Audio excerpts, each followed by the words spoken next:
Doctor Amartya Kumar Sen.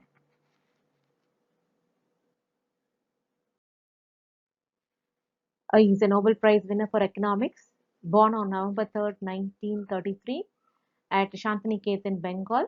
He was given the name Amartya, which means immortal, by Rabindranath Tagore. His ambition was to become a teacher. He was captivated by the eccentric charms of economics.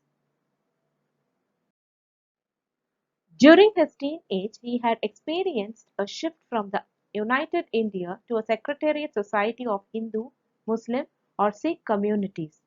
His analysis in economics was based on the experience and an earlier incident at Dhaka. So this is what is the difference. So two things. His analysis in economics was based on the experience which he had underwent during an earlier incident which he had come across at Dhaka.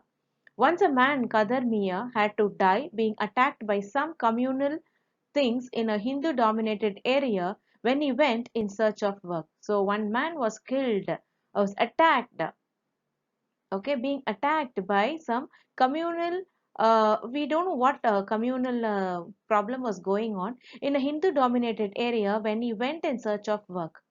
So Sen realized how an helpless person had become a prey due to the poverty. So just because he had no money, he had to go and search a work in a Hindu dominated area. So this gave an instinct for him that he should do something for improving the society. He wanted to eradicate this poverty. See how people were during his time. This is how we had a great Bengal famine, and that was the greatest thing which we came across. People died in lakhs and lakhs. So that had an effect when he was young. This happened for him. So that had a great impact on Amritya's mind. His education at Presidency College made him form a fair attitude on cultural identity. He was influenced by his teachers Babucha Das Datta, Tapas Majumdar, and Dinesh Bhattacharya. He was not enthusiastic about any political party but involved himself in running evening schools for illiterate children in the neighborhood villages. So he was not much about into the politics and all. He wanted to just run his own school in the evening to teach to the illiterate children. Okay, at in the nearby villages. He was disturbed a lot by a Bengal famine of 1943 in which many landless rural laborers were affected. So, disturbed a lot by that Bengal famine. I just now told. So that is the instigation. That is what made him, think about all these things. Many landless rural laborers were affected. So rural laborers were affected. Landless, they were all poor. So they were the ones who were rightly hit in the Bengal famine 1943 time. He obtained his BA degree in pure economics from Trinity College. When he came back to India to do his PhD, he was asked to start a new department for economics. He went back to Cambridge to submit his thesis and started studying philosophy. He taught economics at Delhi School for Economics. He considered it a more challenging in his academic life. He made it a preeminent center of education in economics and social sciences in India. So actually, he went abroad to take up his BA degree at Trinity College. When he came back to India to do his PhD, he was asked to start a new department. So it's the first time a department called economics was there in India, and he was the first person to begin it with.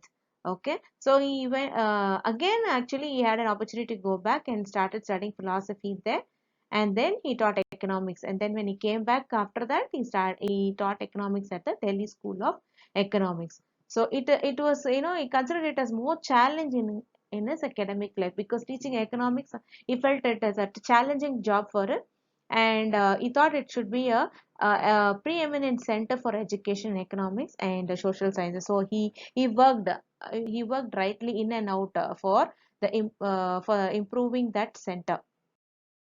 Amartya Sen was very much attached to his motherland and he never stayed away from his homeland for more than 6 months. He contributed the Nobel Prize money for the welfare of the people of India and Bangladesh. So you could see he contributed the money also. He gets some money when he wins a Nobel Prize, right? So that also he gave back to the welfare of the people of India and Bangladesh.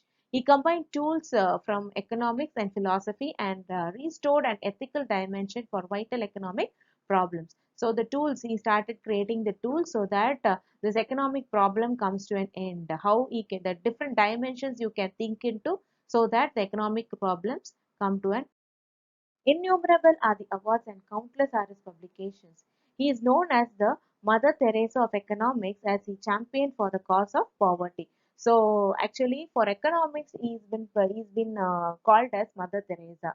Okay, because he was running to eradicate poverty. So that is the reason he's called as the Mother Teresa of economics. He made his ideas global and still continues teaching at Trinity College, Cambridge. So he made this ideas global and it went far behind. Everyone started talking about Amartya Sen and his ways of making economics, rule the country, like how the economy should be planned for a country, and how the rich mustn't become richer and how the poor mustn't become poor. So this he wanted to eradicate, and that is how he became popular among the globe and everybody started talking about him. So these are the ideas about we come to know on Amartya Sen. So it's your inspiring lives lesson, which you can always make a note of it and you can compile them into an essay and reproduce it in your exam. Thank you.